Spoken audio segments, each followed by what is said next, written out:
सबसे पहले शुरुआत करते हैं एशियाई बाजार से और आज काफ़ी पॉजिटिव शुरुआत होते हुए दिख रही है एशियन मार्केट में। एसजीएक्स निफ्टी 45 अंक ऊपर है इस वक्त 18,448 के पास।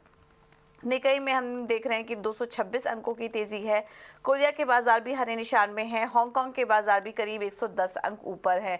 चीन के बाजार को छोड़ दें जो कि हल्का कमजोरी के साथ कारोबार कर रहे हैं, बाकी सभी इंडाइसेस इस वक्त मजबूती के साथ ट्रेड कर रहे हैं। चीन में कुछ इंपॉर्टेंट आंकड़े भी आने वाले हैं, वहां पर इकोनॉमिक डेटा आएंगे। उसके पहले हम देख रहे हैं कि चीन के बाजार में हल्की वीकनेस है, लेकिन बाकी सभी जो इंडिकेटर्स हैं वो इस वक्त हरे निशान में कारोबार कर रहे हैं। कल ग्लोबल मार्केट से भी जो संकेत आ रहे थे वो भी ठीक ठाक ही थे, ज्यादा कुछ दिक्कत वाली बात नहीं थी। लेकिन डेट सीलिंग को लेकर अभी भी जो डर है वो बना हुआ है बाजार में। लेकिन उसके पहले हमने देखा कि हरे निशान में क्लोजिंग रही और पिछले 4-5 दिनों से जो गिरावट का दौर था उस पर कहीं ना कहीं ब्रेक लगा। दिन भर सपाट कारोबार रहा, लेकिन क्लोजिंग हरे निशान में हुई। डाउ जोन्स, नैस्डैक और S&P 500 हरे निशान में सपाट क्लोज हुए हैं। वहीं जेनेट येलेन की तरफ से जो ट्रेजरी सेक्रेटरी हैं उनकी तरफ से लगातार कॉशियस रहने वाले बयान निकल कर आ रहे हैं। उनका कहना है कि डिफॉल्ट से बचने के लिए 1 जून से पहले ही डेट सीलिंग पर फैसला लेना बहुत ज़रूरी होगा। अगर ऐसा नहीं हुआ तो डेडलाइन रुकने तक अगर ज़्यादा इंतज़ार किया गया तो इससे बिजनेस और कंज्यूमर सेंटिमेंट दोनों पर ही असर पड़ सकता है।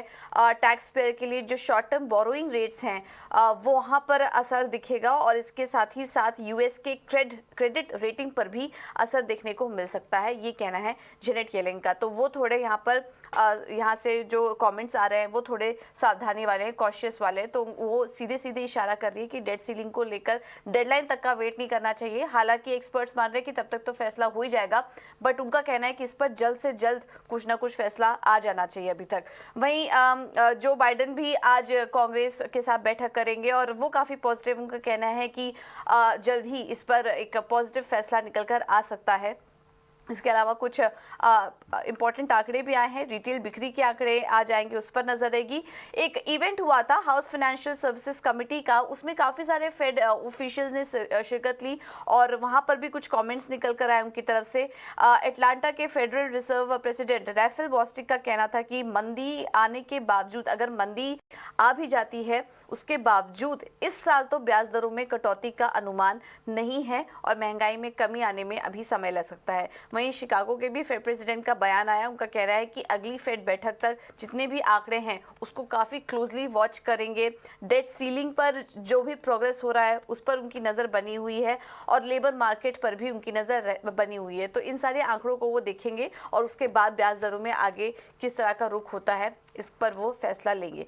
यूरोप के बाजारों से भी काफ़ी सारे क्यूज मिले हमें। हम देखा कि यूरोप के बाजार फ्लैटिश ही क्लोज हुए, लेकिन यहाँ पर यूरोप कमीशन ने यूरो एरिया के लिए महंगाई अनुमान बढ़ा दिया है। 2023 के लिए महंगाई अनुमान 5.8% कर दिया है और 2024 के लिए भी महंगाई अनुमान बढ़ाकर 2.8% कर दिया है। हालांकि दूसरी तरफ पूरे साल के लिए जीडीपी अनुमान भी उनकी तरफ से बढ़ा है। एक और इवेंट हो रहा है इस बीच, टर्की में जो इलेक्शंस चल रहे हैं उसमें काफी ज्यादा एक्शन दिख रहा है और यहाँ पर किसी भी पार्टी को पूर्ण बहुमत नहीं मिला है और अब सेकेंड राउंड वोटिंग जो है वो 28 मई को वापस से होगी और इसके चलते यूरोपियन बैंक BBVA, जहां पर भी जिनका भी टर्की में एक्सपोजर है वहां पर हम दबाव देख रहे हैं। 4% की गिरावट उस बैंक में देखने को मिली। बॉन्ड मार्केट और कमोडिटी मार्केट पर नजर डालें तो फेड स्पीकर के बयान के बाद बॉन्ड यील्ड्स में हमने हल्की तेजी देखी। डॉलर इंडेक्स फिलहाल सपाट है, सोने में हल्की रिकवरी हमने देखी।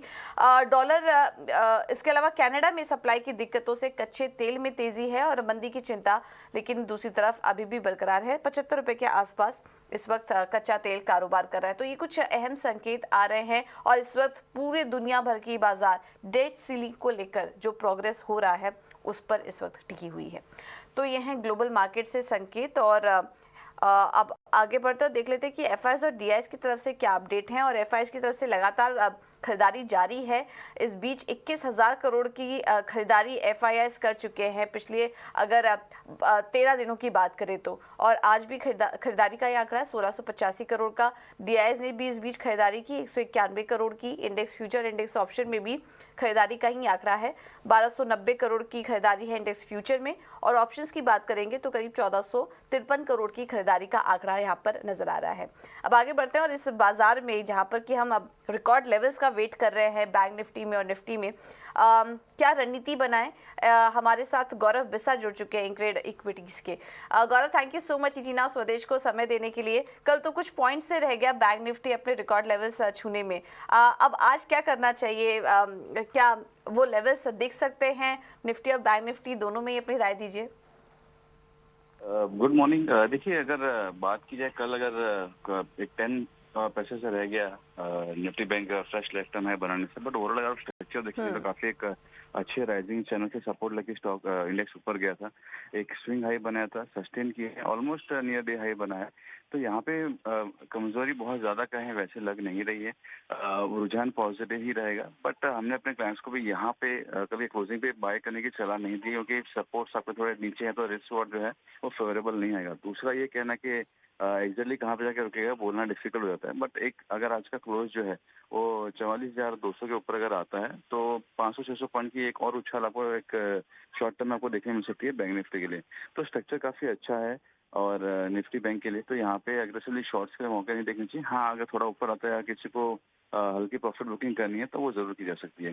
सिमिलरली अगर आप निफ्टी की बात करेंगे तो वो भी एक अच्छे राइजिंग ट्रेंड लाइन सपोर्ट से ऊपर जा रही है और यहाँ पे भी ऐसे कोई बड़ी दिक्कत की बात नजर नहीं आ रही है। अगर आप एक 10 EMA अगर डेली चार्ट पर देंगे तो उसको भी उसने तोड़ा नहीं है, जो एकदम इमीडिएट मूविंग एवरेज है। तो कहने का मतलब ये है कि हर क्लोज जो है वो प्रीवियस क्लोज से ऊपर जा रही है, तो एक अच्छी बात है यहाँ पे कि स्ट्रक्चर इसमें निफ्टी में भी पॉजिटिव है।